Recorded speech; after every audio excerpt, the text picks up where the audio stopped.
তো সম্মানিত দেশবাসী, আমি cancer specialist doctor S M Sarwar. বিশেষ করে আপনাদেরকে বলবো যে আপনারা জানেন যে সারা ওয়ার্ল্ডের ডাক্তারদের বক্তব্য ক্যান্সার হলে আনসার নেই।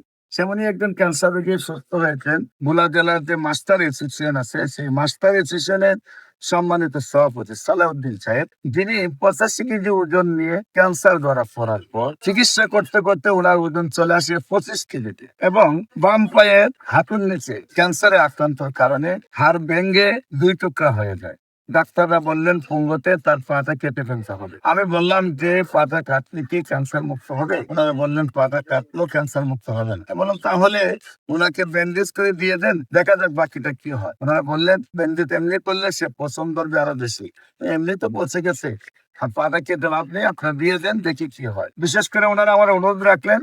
আমি cancer specialist doctor S M Salauddin সাহেবের চিকিৎসা করলাম। আল্লাহর অশেষ রহমতে ওনার পা আবার জোড়া লাগলো, ক্যান্সার উনি মুক্ত হলো। বিশেষ করে এখন আবার উনি 85 কেজি ওজন হয়েছে, এবং উনি আগে যে অবস্থা ছিলেন তার চেয়ে বডি ফিটনেস এখন আরো দ্বিগুণ হয়েছে। সেই সালাউদ্দিন সাহেব ভোলা জেলার সবাই সুপরিচিত, ভোলা জেলার মাস্টার অ্যাসোসিয়েশনের সম্মানিত জেলা সভাপতি। তিনি আমাদের গণস্বাস্থ্য হোমিও পরিবারের সেবায়, যেখানে সারা বাংলাদেশে ডাক্তার, বাংলাদেশ, ইন্ডিয়া, সিঙ্গাপুর চিকিৎসা করে সুস্থ হন নাই, আল্লাহর অশেষ রহমতে আমাদের চিকিৎসায় সুন্দরভাবে সুস্থ হয়েছেন। বিশেষ করে আমরা বলে থাকি ক্যান্সার, কিডনি, থ্যালাসেমিয়া, এইডস, এই 4টি মরণ বিধি নয়, সম্পূর্ণরূপে সুস্থ হয়। গণস্বাস্থ্য হোমিও পরিবারের সেবায় তারা সুন্দরভাবে সুস্থ হয়েছে। আপনাদের যে কোনো প্রয়োজনে স্ক্রিনে দেওয়া নম্বরে যোগাযোগ করার জন্য আহ্বান জানাচ্ছি। সবাইকে ধন্যবাদ। আসসালামু আলাইকুম ওয়া রাহমাতুল্লাহ।